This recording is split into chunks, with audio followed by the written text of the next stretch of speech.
This is what happens right here. If you buy a cord of red oak from the mill, stack it and store it for ages in a shed, an open garage, outside under a tarp for years, inhabited by carpenter ants, spiders, roaches, cold and heat, decay and neglect, and then one day, 15 years later, you decide to clean it up and make a project with it. I hung on to this wood, carried it from move to move, made use of a piece here and a board there, until a couple of years ago, I needed to dispose of it, make use of it, cut it up. And all the flaws and imperfections helped to make this shelf my prized possession that remains of 35 years of carpentry work. And it's gorgeous, and I invite you to come and look at all of these wood samples that I have and little projects. I have my favorite shape, the hexagon.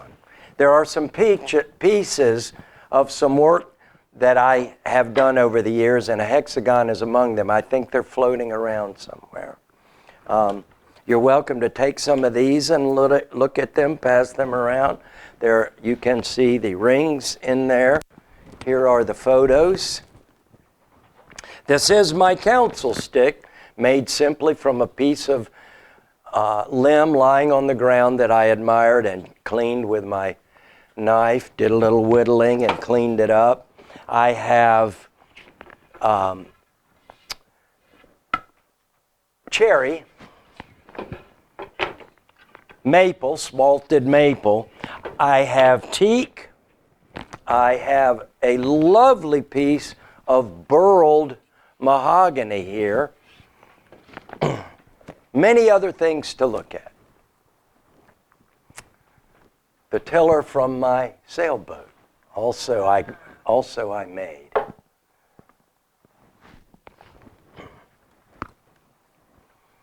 So, all the flaws and imperfections, it speaks to my love of nature and of wood, of hope and imagination, surprise and joy and beauty, and the zen of the glory that lies within. Dendroclimatology. Anybody care to take a stab?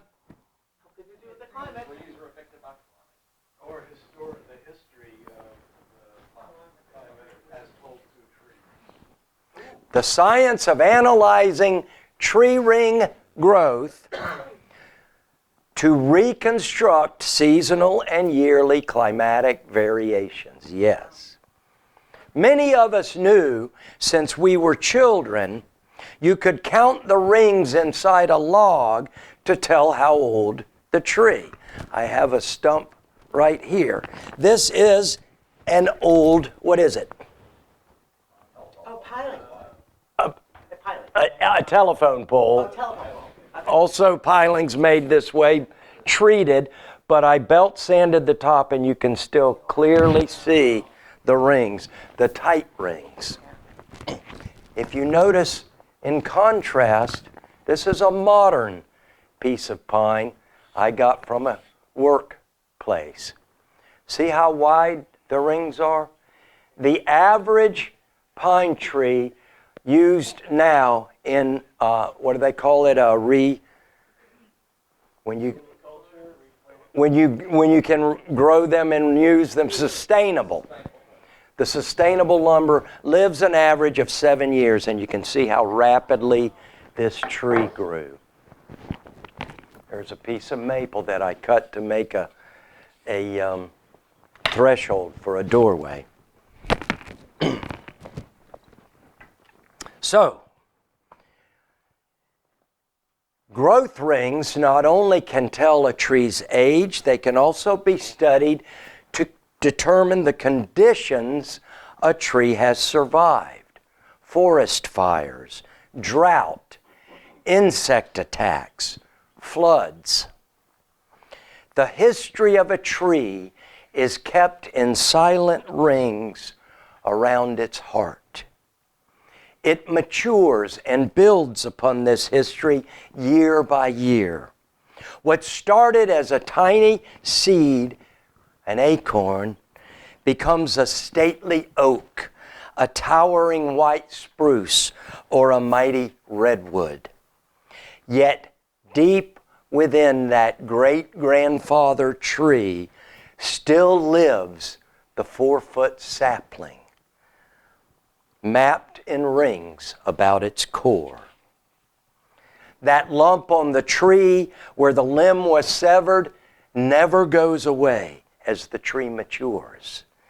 But if it is in a forest surrounded by friends and fungi, embedded in the mitochondria, or a neighborhood fed with healthy soil and the care and nurturing of loved ones, then the scar, the lump, the wound becomes a thing of beauty, a defining moment and reminder of community, of growth, of love and care. We outgrow our childhood, but we never lose it. Wrapped inside our thoughts, behaviors, and emotions are those little girls and boys of our youth. If we're lucky, these personal insights and actions of ours are healthy rings of growth, contributing to our life progress and our spiritual development. In all candor, however, not many of us are that fortunate. Families are, to varying degrees, dysfunctional. Our lives, like forest trees, are often scarred by fires, death, divorce, abuse, traumas of our all too human way of life. We too have suffered drought, alone without support or work or love in times of need or weakness. Like insect infestations, we are set upon with illnesses. We may be flooded with emotional despair or doubt. Stunted in development, we often pass it on to those around us or to future generations. I remember raising those 5 stepchildren. Sometimes I would hear a voice come from my lips, and I would scratch my head and wonder, where did that come from? That wasn't me. That was my mother's voice, my father's discipline. And though I vowed, even in my youth, that I would always listen to my children, show them respect, and honor their dignity, many are the times I found myself reacting instead of proacting.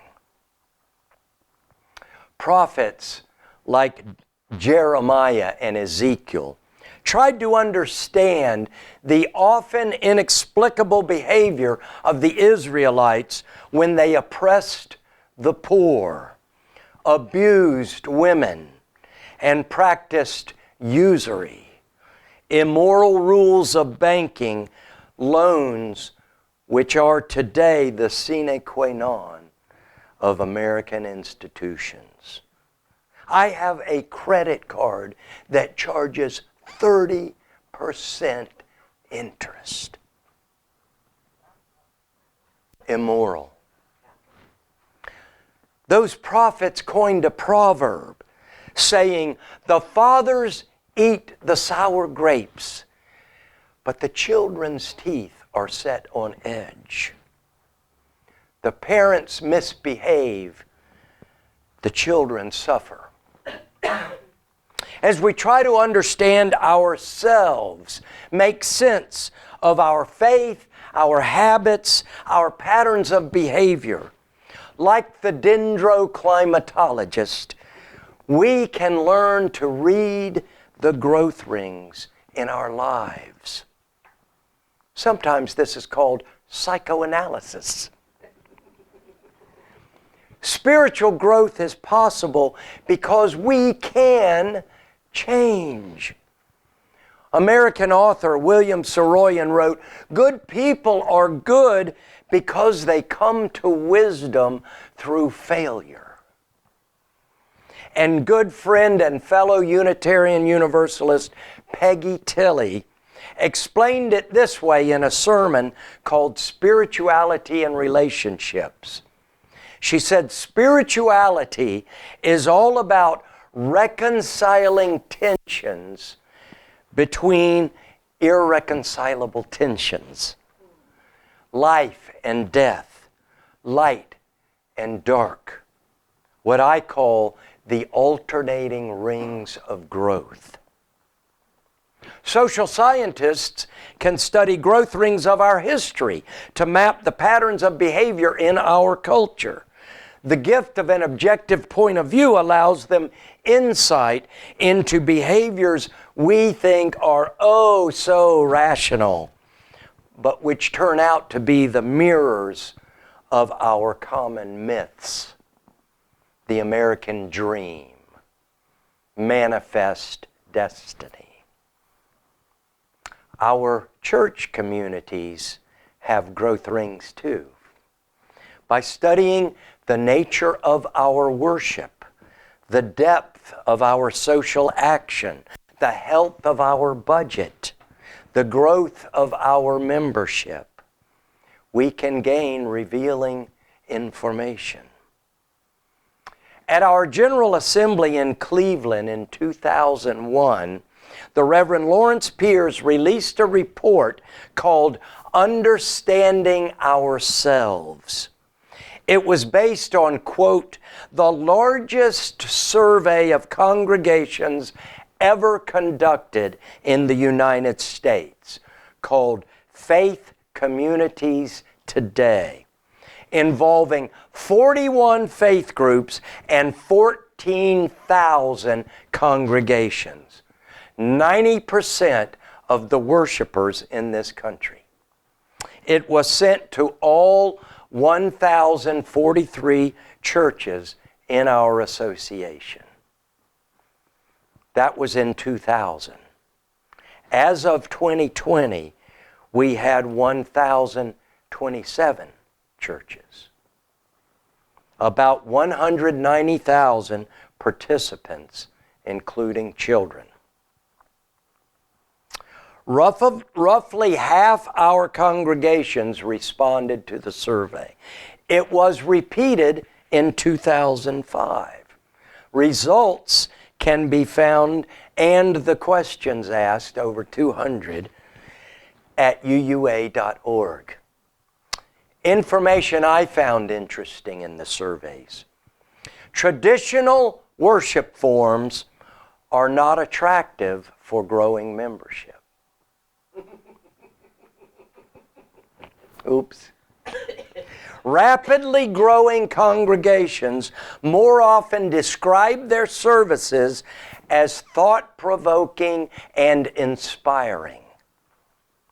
Churches that don't regard, now I'm talking about UU churches specifically here. Churches that don't regard evangelism and recruitment as important are not growing as much as churches that do. New congregations are most likely to say, we hold strong beliefs and values. Declining congregations are least likely to say that. But all of that is from nearly 20 years ago. What do the growth rings show today? A report called Widening the Circle of Concern says in 2020, the world is different than it was a decade ago or even 5 years ago. Facts. Our nation is moving away from institutional religion. And in fact, we're doing it fast. Higher rates of people are not affiliated with Christianity. Unitarian Universalism is losing congregations, many on the edge of collapse. We typically say we have about 1,000 congregations. In truth, we now have 819 that would meet the standard to become a congregation today, which we did just a couple years ago. We are not one of those congregations. We now have under the required 30 members. Fact, younger generations are the ones exiting religion. Is that hard to see? The demographics of our nation have changed. In California, Hawaii, Nevada, New Mexico, and Texas, white people are already not the majority. The Census Bureau predicts that by 2024, non-Hispanic white people will be a U.S. minority.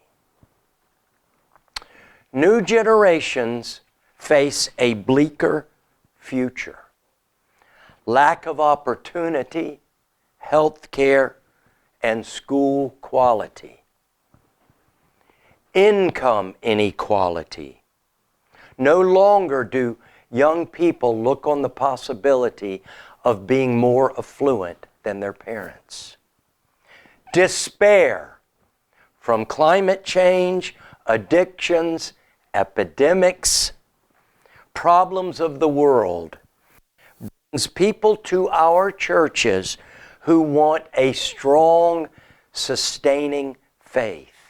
They are not coming, as so many of us did, to escape some religion that we found untenable. They're coming for something. We continue to attract a greater diversity of people and to retain a very small percentage of them who do not match the white, aging, privileged majority in our congregations. We need change at the personal and interpersonal levels, and most of all, we need to make systemic changes that can be ongoing and lasting. I give thanks that our Unitarian Universalist Association is at least eagerly and thoroughly attempting to do this with all the fiber of our being. These are the facts as reported by the UUA Commission on Institutional Change to our 2020 General Assembly. We have a lot of work to do. It may seem overwhelming. How do we keep up with the times? What choices will we make or fail to make? And how will that affect our relevancy and the survival of our faith? What do we really have to offer?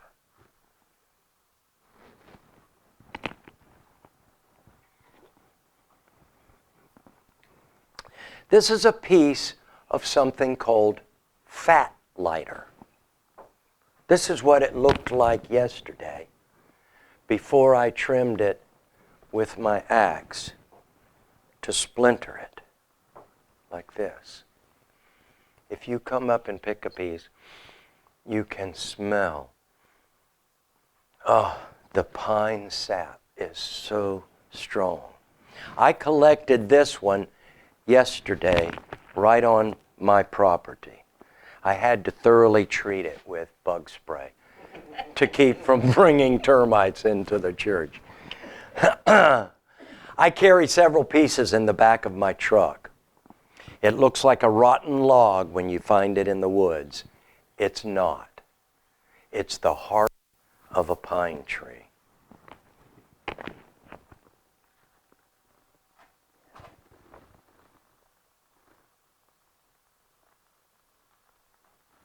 If you light one, you can see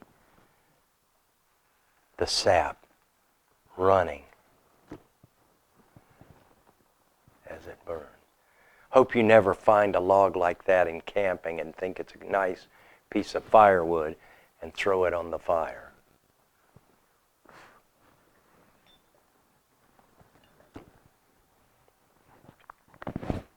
Long ago,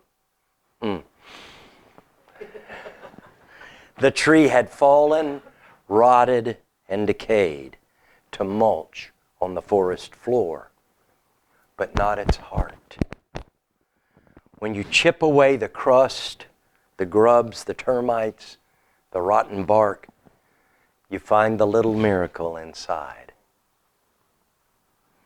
You see, it's basically a chunk of turpentine, a stick of kerosene, the soul of a sentient being, a ring of fire. You may believe that you are just a splinter. What difference can my little contribution make? But every splinter from the heart has fire inside. Our choice is whether to ignite our flame for good or harm, for warmth and comfort or destruction. Do I use my voice to praise or criticize and blame? Experience is not what happens to a person, said Aldous Huxley. It is what a person does with what happens to them. Our growth rings give us information.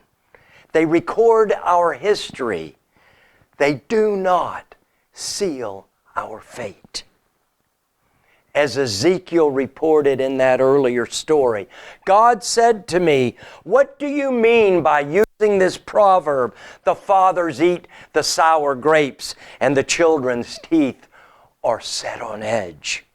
As I live, you will not use this proverb anymore. But if a soul is righteous and practices justice, if you do not oppress, but give bread to the hungry and cover the naked with clothing, if you execute true justice, you shall live." Amen. I love you.